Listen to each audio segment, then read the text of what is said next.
The New York Giants have fired head coach Brian Daboll after giving up another blown lead to the Chicago Bears in a game where they were up 20 to 10 in the fourth quarter. Ownership maintained that GM Joe Schoen will retain his position and will be part of the search for their next head coach. But how did we get here? Let's go back to 2022. The Giants clean house after a 4-13 season, missing out on the playoffs once again and dismissing head coach Joe Judge and GM Dave Gettleman. Ownership poached two key members from the Buffalo Bills, assistant GM Joe Schoen and offensive coordinator Brian Daboll, the man who helped discover Josh Allen and the man who helped develop him. The Giants were hoping that this could translate to their quarterback Daniel Jones, as to this point in his career he has been a disappointment. In year one, the Giants would have a 9-7-1 record, earning a wildcard berth, as Daniel Jones had a solid year throwing a career-low 5 interceptions, and Saquon Barkley returned to his Pro Bowl caliber form after suffering injuries in 2019 and 2020. The Giants would go on to upset the Minnesota Vikings, ending an 11-year drought without a playoff win. Despite their Cinderella run ending in the divisional round, for once the Giants had a positive outlook on their future. That offseason, cracks would begin to form as the Giants decided to hit Saquon Barkley with the franchise tag and extend Daniel Jones on a 4-year, $160 million deal. This is something I have been routinely consistent on this platform that this was a massive miscalculation. The true contributor to that Giants success in 2022 was Saquon Barkley, and simply put, Daniel Jones was along for the ride. But in 2023, the Giants never seemed to get back on track as they were unsuccessful in trying to recapture that magic from 2022, and Daniel Jones would also tear his ACL. Despite the opportunity to trade up in the 2024 NFL Draft, the Giants decided to stick with Daniel Jones and allowed Saquon Barkley to walk in free agency and sign with the Philadelphia Eagles in what was recorded in a now viral clip on Hard Knocks. True or not? Which I don't know if I'll make a couple of calls. I don't even know if that's gonna happen, but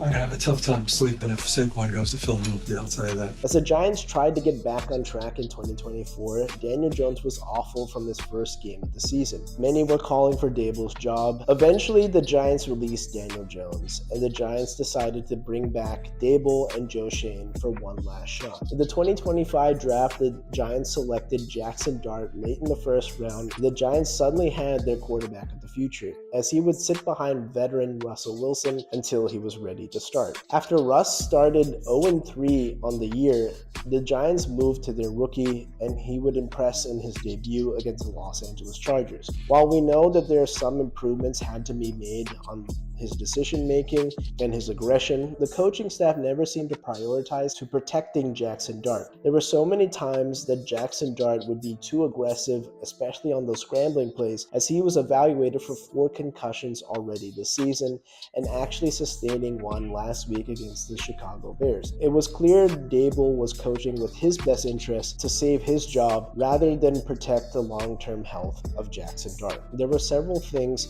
that attributed to Daboll's eventual dismissal. He was brought in to fix Daniel Jones, which he kind of did in year 1, but that never seemed to carry over in years 2 and 3 and led to his eventual release. Next, he didn't win games after his first season, as he won just 11 games in the 2+ seasons after winning 9 in his first season with the New York Giants. He also blew several games with poor in-game decision-making, which caused several in-game collapses, like we saw against the Denver Broncos, in which he called a soft defense knowing that the Giants would lose on a field goal, or kicking a 19-yard field goal at the half-yard line against the Chicago Bears when you have a chance to go up 2 touchdowns. He also never seemed to take accountability, as he pointed fingers at defensive coaches and fired guys like Wink Martindale after 2023, later berating Daniel Jones for turning over the ball rather than trying to coach him up in that moment. The constant crash outs where he slammed tablets